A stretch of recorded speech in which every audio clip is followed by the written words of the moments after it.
I'm gonna show you right now a whole bunch of ways that casinos cheat. A while back I posted this video and a lot of people said, yeah, but usually shoes aren't clear and the cards aren't face up. So here's another way. If you look there on the left, you can see a reflection. So the dealer will always be able to see what the next card is to see if they want to deal the second one from the bottom or the one that's right on the top.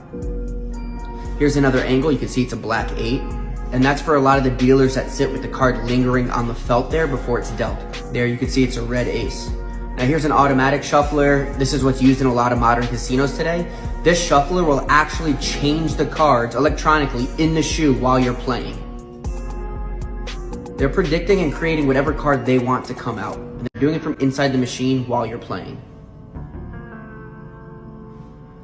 Here's a camera so you can just see the technologies the casino uses to figure out which cards are next to then signal to the dealer whether to deal the top one, the second one, or the third one.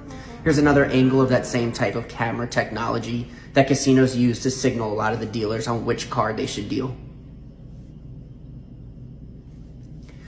Here's another piece of technology that casinos use to change which cards are going to be dealt out next. This type of technology, the dealer stays ignorant. This is when the casino doesn't want to inform the dealer or doesn't think the dealer is equipped to help that kind of cheat. So this is done with complete ignorance of the dealer. The dealer thinks they're just innocently dealing, but really the casino is using them as a pawn. 2 days ago, I released a video showing many of the ways a casino can cheat. A lot of people came forward, said they are dealers, were never informed or involved in cheating, so it can't be real.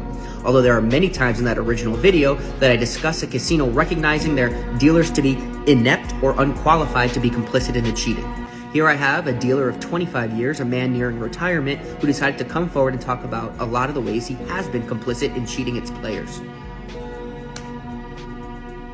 So last night I had a full table with high-rolling players. High roller players, and they were winning big. They were winning big. Six-deck blackjack. Six-deck shoe, and I'm doing my thing. Well, pit boss walks over to me and he whispers in my ear, I want you to burn a card. Burn 2 cards. Basically what he wanted me to do. While dealing, he wants to waste extra game's over and cards. you're picking up all the cards. To disrupt what card's supposed to come next. Burn a couple cards and put them with those and put them over there.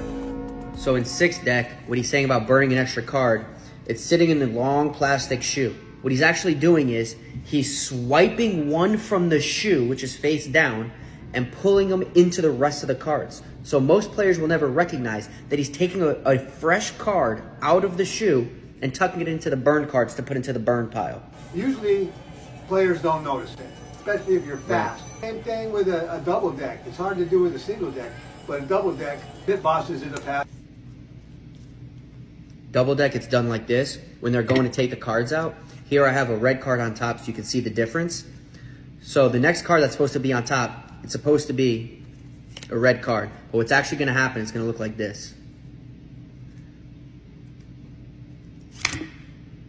Now you don't know that, but there's supposed to be a red card here. But really, it's right here. Come up and told me, burn a couple cards. And so I have, I take off a couple and put them in the shoe. I don't think I'll get fired for it because, of course, when I go in front of, human resources or whatever, I'm going to say, well, he came up and he wanted me to cheat. But during a live game, he's saying that if the player were to snitch on him, that he'd be able to get out of it. So keep an eye on the shoe because especially if a pit boss comes and whispers into that dealer's ear. They used to do it to me on roulette. Change your speed. Slow down your roulette, ball. you can learn how to throw the ball the way you can learn how to throw a baseball. Look, there's always a little ball and a big ball. Sometimes those bosses will come over and say, use the big ball. The balls have different weights and different speeds. Slow it down, or speed it up, or speed up the wheel. Slow down the wheel.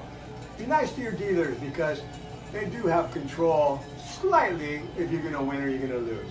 Of course they do. They're holding the fate of your future in their hands. Dealer's getting tips. He's going to try to shuffle it the same way so it continues to go good. Now, if you're being rude to him, you're not tipping him, he might shuffle, try to change the cards up a little bit. Grab more here, grab less there, shuffle them, change them up. So maybe they'll get bad or maybe they'll even get better. You never know until it comes out. Don't even get me started on electronic shufflers.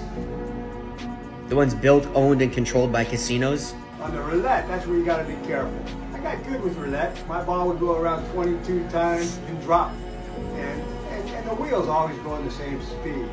So it's just like practicing shooting baskets, you know. And so I had plenty of time to practice. I got to hit that wheel every night, and just when it was dead, nobody playing, I just worked on my ball. Well, I got to where I hit the number 4 times in a row, number 3.